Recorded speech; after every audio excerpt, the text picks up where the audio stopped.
you'll be shocked. You know who said this? अभिषेक का भाई triggered इंसान, he said the same thing. तो कुछ लोगों, कुछ यूट्यूबर्स के साथ उनका वीडियो चैट चल रहा था, तो वो पूछ रहे थे कि सबसे एंटरटेनिंग कौन लगी, तो उन्होंने कहा कि, और वो सब यूट्यूब कम्युनिटी के लोग आपस में यूनाइटेड होते हैं और सारी कम्युनिटी मेरे अगेंस्ट ही होगी क्योंकि मैंने सबसे ज्यादा अभिषेक से लड़ाई की है, तो वो यूनाइट होकर एक तरफ हो जाते हैं और मैं एक तरफ हो गई थी। तो उन्होंने पूछा कौन है सबसे ज्यादा एंटरटेनिंग, तो उन्होंने कहा मुझे लगा मनीषा रानी ये बोली। फिर निश्चय ने, द ट्रिगर्ड इंसान, उसने कहा कि मुझे बेबिका लगी सबसे एंटरटेनिंग, और वो दे रही थी बिग बॉस को सबसे ज्यादा कंटेंट और सबसे ज्यादा मसाला। वो बंदी के बिना शो हो ही नहीं सकता। तो वो लोग ऑफेंड हो गए बाकी यूट्यूबर्स, और क्या बोल रहा है यार, उसने तो अभिषेक से इतनी लड़ाई की है, मुझे तो मन करता था कि ये लड़की क्यों ऐसे बोल रही है ये वो। तो उसने कहा ऑफकोर्स आपके मन में अभिषेक के लिए प्यार है, आप उसको डिफेंड करोगे क्योंकि आप उसके दोस्त हो, लेकिन आप पब्लिक पर्सपेक्टिव से देखो, जो बड़ा पर्सपेक्टिव है और ज्यादा इंपॉर्टेंट पर्सपेक्टिव हो, तो वो बंदी ने जो दिया है ना कंट्रीब्यूशन शो में, वो कोई और नहीं दे रहा था। और मुझे आप सोचिए, आपकी जिससे अनबन होती है उसकी फैमिली आपको डिफेंड कर रही है। इवन देन फैमिली एपिसोड में जब डिम्पल आंटी घर आए, उन्होंने जो तरीके से मुझे हक किया और कहा बेबिका तू ही तो पूरा कंटेंट दे रही है बिग बॉस का, तेरी वजह से तो, और तुम्हारे के मेरे बेटे के साथ नोकझोंक मुझे बहुत पसंद आ रही है, सबको बहुत पसंद आ रही है, कीप डूइंग दैट। तो वो जो आप सोचिए ना, जो जिनके साथ आपकी बनती नहीं उनके अपने आप को पसंद कर ले, तो इससे बड़ी अचीवमेंट और क्या होती। और डीप डाउन भले ही मनीषा और अभिषेक मुझसे लड़ते थे या कहते थे कि मैं उनकी विलन हूँ या मैं उनकी दुश्मन हूँ, बट डीप डाउन मेरे लिए उनके मन में बहुत रिस्पेक्ट थी और वो मुझे पसंद करते थे from the bottom of their heart. तो मेरी पर्सनैलिटी ऐसी है कि मेरे दुश्मनों को भी मैं अपने प्यार में गिरा सकती हूँ। तो आप समझ सकते हैं और कई बार खाना न दे करके उनको गिरा सकती हूँ। नहीं मतलब मेरा ऐसा है कि मैं एक एक्सट्रीमिस्ट हूँ मनु जी। वो दिखा एब्सोल्युटली, वो तुम हो, हमने देखा कि एक बार तो मेरा या तो लगाव किसी के साथ एक्सट्रीम ही ज्यादा होगा और मैं अपनी जान निछावर कर दूं, और अगर कुछ ना होगा तो भाई वो इंसान मेरे लिए डेड है। और यहाँ लाइव चैट पर, जियो सिनेमा के लाइव चैट पर बेबिका ये मान रही है कोई एक्सट्रीम इंसान है कि एक बार अगर दोस्ती हो गई तो दोस्ती रहेगी और दुश्मनी हो गई तो अपने दिल में रिवेंज रहेगा, जो हमने पूरे सीजन में भी देखा। सीजन में तब तक था, जो बिग बॉस के घर में हुआ वो वही छोड़ आए हम लोग। बिल्कुल मैं सिर्फ अपने आप को हर्ट करूंगी, मैं किसी को हर्ट नहीं करूंगी। आप नहीं, वो हम लोगों ने एक बहुत अच्छा जेस्चर देखा, तो मैं हॉस्पिटल भी गई थी अभिषेक से मिलने के लिए, हमने वो चीज देखी और बहुत प्यारा फोटो था।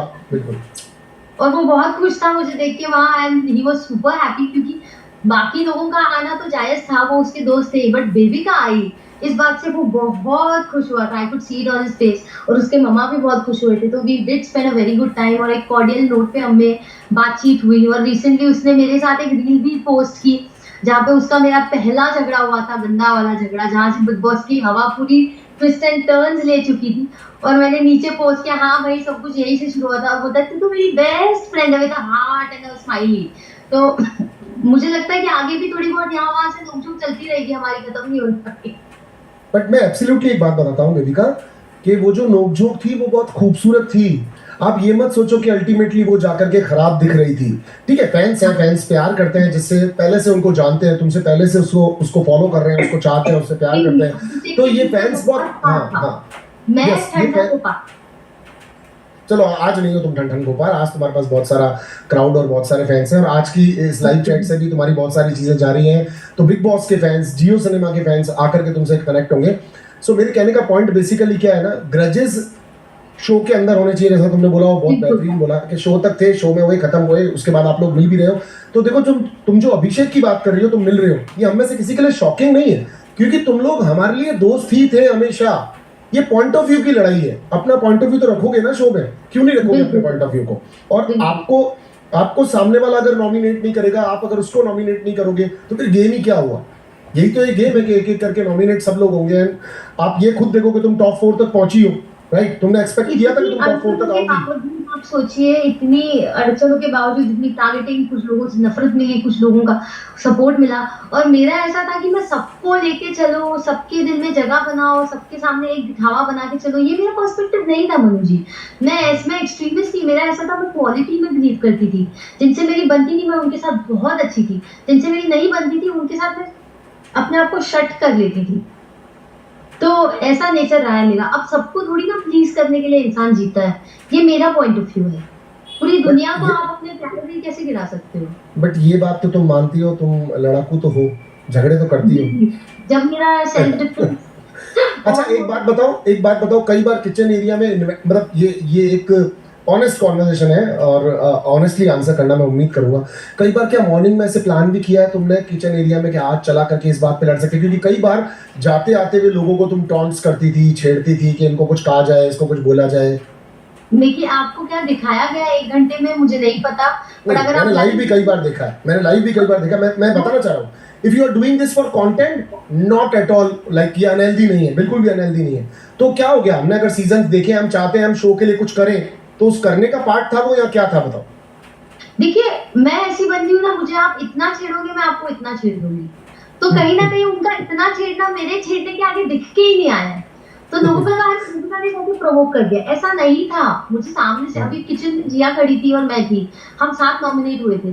तो उसने हमें तो जनता बचाएगी अपनी तो ऐसे तैसे हो जाएगी, तेरा क्या होगा जनाबे आली, ऐसे गाना गा के उसने मुझे इंसल्ट कर दिया कि नॉमिनेट दोनों हुए बट मुझे देख, मेरी प्रोफाइल देख, और तू क्या है, तेरा क्या होगा, तेरे को कौन वोट करेगा।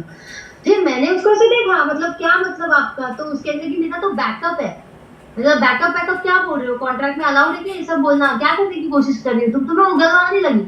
और एक इंसिडेंट था जी, जब मेरे मेकअप किट को देख के कह रही थी इतना सामान लाई है कहीं कोई तोड़ के फेंक ना दे ये वो। तो मैंने कहा कि मैं लोगों का मुंह भी तोड़ सकती हूँ। तो फिर हाँ, वही कहती वही तो मतलब वही है ना, तुम जो कह रही हो, तुम्हारा नेचर कि मुझे कोई थोड़ा छेड़ेगा तो मैं उसको बहुत छेड़ूंगी। हाँ, अच्छा, तो मेरा बहुत छेड़ने की बात पे चलते हैं। लोगों से तुमने ऐसे ऐसे काम करा दिए। हमारे यहाँ पर अतिथि आए थे, कुछ मेहमान थे हमारे, उन मेहमानों के साथ क्या कुछ कर दिया तुमने, बताओ। ऐसा क्या कर दिया था जैद के साथ? जैक के साथ आई स्वेयर मैंने कुछ नहीं किया था। कुछ दिनों में जब मुझे वो फेक अलर्ट में अंदर डाल दिया गया और वो आकांक्षा और पलक उन लोगों से ज्यादा आलिया से इन्फ्लुएंस होने लगा, तो उन्होंने ना जैक के मन में और दिमाग में मेरे लिए एक परसेप्शन डाल दिया, और उसके लिए बहुत आसान हो जाता था किसी का पॉइंट ऑफ व्यू सुनकर मैनिपुलेट होना, क्योंकि वो बेचारा लैंग्वेज बैरियर में भी स्टक था। तो बहुत मुश्किल हो जाता था उसके लिए एक्चुअली सिचुएशन समझना या इंसान को समझना। तो वो कुछ दिनों से मेरी तरफ ना काफी हार्श बिहेवियर दिखा रहा था और डेरोगेटरी कमेंट्स पास कर रहा था। वो सिर्फ मुझे समझ आ रहे थे और मैं डायरेक्टली लड़ नहीं रही थी, उस पर मैंने हंगामे नहीं किए। मैं एक बार पूजा मैम के पास गई और मैंने उनके सामने सिचुएशन एक्सप्लेन की। पूजा मैम ने कहा कुछ दिन रुक जाओ, हल्ला नहीं करना है हमें इस बारे में, ऐसे ऐसे बोल रहा है, वैसे वैसे बोल रहा है। मैंने टाल दी और वो सब मेरे अंदर बिल्ड होने लगा कि जैड ने मुझ पे ऐसे कमेंट पास किया, वैसे कमेंट, और मैं कुछ बोल नहीं पा रही हूँ। तो बिल्ड होता गया। फिर वो किचन वाला इंसिडेंट हो गया जब वो कहने लगा इस औरत के सामने बात ना करे तो अच्छा है ये लड़की। तो मैं कह रही थी पूरा हफ्ता एक तो फेक अलर्ट करो, नॉमिनेट करो, इंसल्ट करो, टारगेट करो, ऊपर से ये औरत ये लड़की। भाई मेरी इस घर में कोई इज्जत है या नहीं? हद होती है यार। फिर मेरा वो उतने दिनों से जो मैंने बर्दाश्त किया था, और इवन जैक के कुछ बहुत बुरे कमेंट्स मैंने बर्दाश्त किए थे, वो सब आउटबर्स्ट की तरह निकल आया और मैं लड़ पड़ी खुद की सेल्फ रिस्पेक्ट के लिए। तो जब मैं लड़ी हूँ ना, वो बॉटल्ड अप फीलिंग्स है। ऐसे बहुत से इंसिडेंट है जहाँ मैं कुछ नहीं बोली हूँ। वो इंसिडेंट आपको दिख के आया या नहीं मुझे नहीं पता। तो जब घर में ये लोग क्यों नहीं समझ पा रहे थे कि अगर बेबी का कुछ छेड़ोगे तो वो मतलब आग लगा देगी? ये क्यों नहीं समझ पा रहे थे घर में लोग? सीधे थे, इनोसेंट थे, क्या चक्कर था? उनको परख नहीं थी इंसान की, जो परख साइरस सर और पूजा मैम को थी, वो परख तो इनको कितनी नहीं थी। मतलब तुम कहना चाह रही हो जो शांति से बैठ के काउच पर अपनी बात को तसल्ली से तुम्हारे सामने परोस दे वो तो हुआ तुम्हारे लिए ठीक, जो सामने खड़ा होकर के अपने पॉइंट ऑफ व्यू को रखे उसको तुम छोड़ोगी नहीं? नहीं, पॉइंट ऑफ व्यू रखिए ना सर, लेकिन इंसल्ट क्यों कर रहे हैं आप? ऐसे बोलना हमारा तो बैकअप है, तुम जैसों का क्या होगा इस शो में। ऐसे बोलना कि इसकी तो मेंटल हेल्थ खराब लग रही है, ये ऐसे क्यों कर रही है, या बॉडी उसके बैकअप कहने का कोई और मतलब होगा, क्योंकि बैकअप तो किसी का होता ही नहीं है ना। बैकअप क्या होगा? चलो आजकल बहुत ट्रेड में चलता है ऐसे वो एमजीज अपने होगी 2 वीक की, 4 वीक की, 5 वीक की, लेकिन फॉलोअर्स ऐसा नहीं है कि कोई शो में टिल दी फिनाले बैठा हुआ और कह रहा है मेरा तो बैकअप है। अब जिया जिस बैकअप के बारे में बोल रही होगी वो तुमको छेड़ रही थी, XYZ ji, whatever the situation, वो और अपने कोई तुम्हें कहता है फॉलोअर्स मेकअप तोड़ूंगा, तुम कहती हो मैं मुंह तोड़ूंगी। जी। सोचो। और वो ह्यूमर में मैं करती हूँ, मेरा मतलब किसी को ट्रिगर करने का या किसी को इंसल्ट करने का नहीं होता है, ये मेरी पर्सनालिटी है, मेरा ह्यूमर ही वैसा है कि तू थोड़ा बोल दे मैं ज्यादा बोल देती हूँ ना, ऐसे कर लेती हूँ, तो वो तो ऐसा हमारे तो अमूमन हमारे यहाँ पर ह्यूमर में हल्का सा चेहरे पे स्माइल रख के उसी काम को किया जाता है, जो कि तुम नहीं कर रही हो, तो यहाँ पर थोड़ी सी गलती कर रही हो। हंसते हंसते बोलो फिर इस बात को। जी, हँसते ही बोला था, फिर तो कहने लगी तुम तो विलन हो, तुम बदतमीज़ी की तेरी हदें होती हैं। मैंने कहा फिर तो धोखेबाज़ी की भी हदें होती है जिया जी, आपने भी तो की और मैं हँस बट पड़ी। जिया तो फिर कौन बट सा जिया के बता साथ बट जिया के साथ आप सब लोगों ने किया बहुत गलत, हमेशा उसको बहुत तंग करते थे आप सब लोग सब। वो हाँ। सबको तंग कर देती थी एक इंसान से अपना काम निकलवाने के लिए, उसका कब आप ज़िक्र करेंगे? और आप भी जानते हैं मैं क्या कहने की कोशिश कर रही हूँ। और बेचारी ने अपने जिगरी दोस्तों से, अविनाश ने शुरुआत से उसके लिए क्या कुछ नहीं किया, उनको किस हद तक उसने डिसअपॉइंट किया है। उस वजह से हम भी डिसअपॉइंट होते थे। अविनाश की तरफ हम सबका एक सॉफ्ट कॉर्नर था यार, बॉन्डिंग थी उसके साथ अच्छी। पूजा मैम भी डिसअपॉइंट हो गए थे। तो एनीवेज मेरा ऐसा था मनु जी, मेरा जो भी रिश्ता बने वो फाइट हो या दोस्ती हो या किसी की तरफ एक हमदर्दी हो, वो जेन्युइन रहता था, रियल रहता था और एक्सट्रीम रहता था। और दुनिया में मेरे जैसी अनयूजुअल पर्सनैलिटीज देखने में नहीं मिलती है। ज्यादातर ऐसी पर्सनैलिटीज देखने में मिलती है जो खुद को सेफगार्ड करके सबसे बना के रखते हैं, सबके साथ एक जैसे रहते हैं। मेरा वैसा नहीं है। अब मैं क्या करूं? ये वहां पे ये बन जाऊं? हाँ, नहीं कर कुछ नहीं सकती हो तुम, अब ये बोल रही हो ऑनेस्टी से, वही बहुत अच्छी बात है। एक बात बताओ मुझे, एंजल और डेविल वाले टास्क के अंदर मनीषा तुम्हें सिर्फ हक करने ही तो आ रही थी, तो तुमने उसको ऐसे पुश क्यों किया था? वो पतली दुबली सी है, तुम अपने आप को देखो, वो 15 20 25 30 35 किलो की तुम्हारे सामने है। तुमने ये करने के बाद वीकेंड का वॉर पे भी ये चीज करके दिखाई। नहीं, मैंने नहीं की, वो उठी करने के लिए। जब सलमान सर ने कहा कि दिखाओ मुझे तुम लोगों की लड़ाई कैसी हुई थी, तो मैं शर्मिंदा होकर नीचे सर करके बैठ गई, पर वो उठ गई और कहने लगी हाँ सर मैं करके दिखाती हूँ। और मैं हैरान हो गई कि ये क्या कर रही है। और फिर सलमान सर ने भी ये मेंशन किया कि बेबिका अब तक नहीं उठी, और मनीषा आपको इतना किस बात का ये घमंड है, क्या प्रॉब्लम है आपकी, आप उठकर मुझे दिखा रहे हो कैसे लड़ाई हुई। तो वो वहां बैठ के मेरी कंप्लेन करने के लिए डेस्परेट हो गई थी। तो I tell you Madhu ji, Manisha के साथ ना मेरी एक लड़ाई हुई थी जहाँ पे मुझे फॉल्स क्लेम कर रही थी कि मैंने उसे गाली दी, और उस लड़ाई में वो बड़ी चार्ज होते हुए मेरी तरफ आई, उसने मुझे जोर से धक्का दिया। अब मेरा वजन इतना है, मनु जी को मुझे धक्का दिया, मुझे मारे, मैं अपनी जगह से हिलती हूँ कंपेरेटिवली, और मैंने उसके हाथों को साइड में झटका, वो उड़ती हुई चली गई। आप मुझे बताइए इसमें मेरा कसूर पूरी तरह से कैसे हो सकता है? वही चीज जब वो मेरे साथ एक गंदे झगड़े में कर सकती है, और मैं टास्क में एक चीज कर रही हूँ, मैं डेविल थी उस टास्क में और मुझे उस बंदी को रुलाना था। आपको जब किसी को रुलाने की जिम्मेदारी दी जाती है, आप कैसे वो पूरी करोगे? टास्क आसान लगता है किसी को नहीं, रुलाना? टास्क बिल्कुल आसान नहीं है, पर तुमने इसको जॉब को बहुत सीरियसली ले लिया था कि डेविल है तो बन बहुत के दिखाई। कैरेक्टर में घुसी हुई थी। आपको पता है वो बोटी बोटी का इन्वेंशन भी मेरा उसी दिन हुआ था। बट नहीं, किसी को एक बार पुश करना, 2 बार करना, 3 बार करना, 4 बार करना, वो रोने लग गई। हाँ देखो, यू प्लेड वेरी वेल इस चीज को छोड़ के, धक्के मुक्की को छोड़ के, बाकी तुमने बहुत अच्छा खेला क्योंकि तुम रुलाना चाहती थी, तुम्हारा काम था, तुमने अपना टास्क किया। मगर ये धक्के तो कहीं से भी बेबी का जस्टिफाइड नहीं होते, या फिर तुम प्रॉपर ब्रीफ्ड नहीं हो कि भाई अपन को पुश नहीं कर सकते, या तो तुम्हें पता नहीं था। धक्का मारा था एक झगड़े में, वो टास्क का भी हिस्सा नहीं था, उसको कहा तो आप लोग एक दूसरे को ऐसे धक्के वक्के तो आप लोग एक दूसरे को देते ही थे। नहीं सर, झगड़े में उसने बहुत गंदी तरीके से इंसल्टिंग भी किया था, और उसमें वो अभिषेक को भी ले आई मुझसे लड़ने के लिए।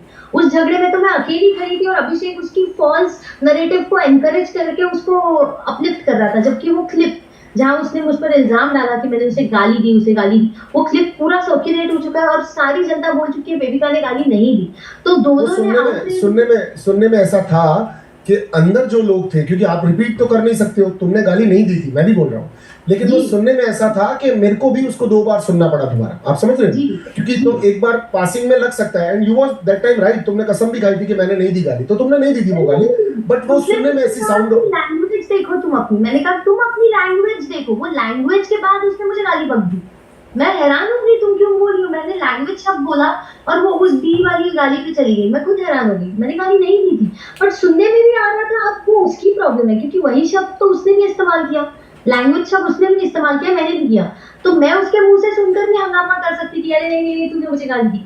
उसके इंटेंशंस थे किसी तरह कुछ पकड़ के एक तमाशा करने की। उसे वीकेंड के बाद पे कहा भी गया था कि तुम फेक लड़ाइयाँ इनिशिएट करती हो मनीषा, तुम मास्क पहन रही हो, तुम रंग बदल रही हो और तुम फेक लड़ाइयाँ करती हो, और वो इररिलेवेंट दिखता जा रहा है। तो वो था इंटेंशन एक फेक लड़ाई करने का, और आके मुझे धक्का मारना भी स्ट्रैटेजिक था उसका एक तरीका, and she was enjoying that fight. मैं बाहर जाके रो पड़ी कि इसके साथ मेरी इतनी अच्छी बॉन्डिंग थी कि ऐसे क्यों बिहेव कर रही है, ये ये मुझ पर इल्जाम क्यों डाल रही है, क्योंकि गाली देनी है तो वेदिका डंके की चोट पे देगी। आपको लगता है मुझे किसी बात का डर है? नहीं नहीं, ये बिल्कुल भी नहीं है। बट मैं ये चीज देखता हूँ तो कि मुझे बहुत बुरा लगा सर कि मेरे धक्के देने पे लोगों ने 100 बातें की, लेकिन उसके धक्के देने पे नहीं, जस्ट बिकॉज मैंने रिएक्ट नहीं किया, क्योंकि मेरी बॉडी उसके कंपैरिजन में है, हेफ्टियर है, तो मैं नहीं हिल पाई। और मेरा ये तो ताकतवर इंसान को ही सोचना पड़ेगा ना, अपने से कमजोर के बारे में तो ताकतवर को सोचना पड़ेगा। ये तो गलत है, बट कमजोर वाले की भी तो नीयत खराब थी ना, उसने धक्का भी ना खराब नीयत से ही। पता है तुम्हारी ये क्वालिटी मान लो, तुम उससे क्वालिटी में कंसीडर करोगी। कोई भी इंसान बिग बॉस से बाहर आने के बाद में भी परमानेंटली ऐसे फील नहीं कर रहा होता कि हाँ उसने ये जानबूझ के सोच समझ के किया होगा। दैट्स अ गेम शो है, ठीक है, खत्म हुई बात। बट तुम इस चीज के लिए तय हो कि फॉल्स नैरेटिव्स थे, भड़काया जा रहा था, गलत बोला जा रहा था। देखो एक्चुअली क्या होता है कि जहाँ से हम देखते हैं, हम भी जब अपना सीजन कर रहे थे तो हम ग्रुप्स थे, हमें हमेशा यही लगता था कि सामने वाला ग्रुप हमारे लिए गलत बोल ही रहा है। मेरी फैमिली ने मुझे बाहर आने के बाद कहा था कि जितना तुम सोच रहे थे उतना गलत थे नहीं सामने वाले, ठीक है, मेरी फैमिली ने भी मुझे बोला था। तो मैं कहता था नहीं आपको नहीं पता है, हम फेस करते थे ना, वो क्रॉस होते हमारे सामने से पास होते तो हमें लगता था कि वो हमको टॉन्ट कर रहे हैं। हाँ। क्या होता है ना, उस घर के अंदर कुछ उसकी आबो हवा ही ऐसी है, या उसके कुछ गलत जगह पे बिग बॉस ने कोई कील वील गाड़ी हुई है कि अगर हम नेचुरली अपनी बात पर भी हंस रहे हैं तो हमें ऐसा लगता है कि यार बेबी का हम पे पॉइंट कर रहे हैं कि हम पे पॉइंट कर रहे हैं। तो ये मैं तुम्हें क्लियर कर रहा हूँ कि अकेले में बैठ के अभी नहीं सोचती हूँ कि उनके मन में फिर भी होगा, क्योंकि मैं अभिषेक से भी मिली, मेरी एल्विस से भी व्हाट्सएप पे बात हुई, तो मुझे नहीं लगता उनके मन में कुछ नेगेटिविटी होगी। और मैंने कुछ इंटरव्यू से सुना भी, मनीषा कह रही थी कि I am open for a friendship with Devika, तो अभी नेगेटिविटी नहीं है। बट मैं अपने आप को डिफेंड कर रही हूँ कि बहुत से पर्सपेक्टिव में मुझे बहुत नेगेटिवली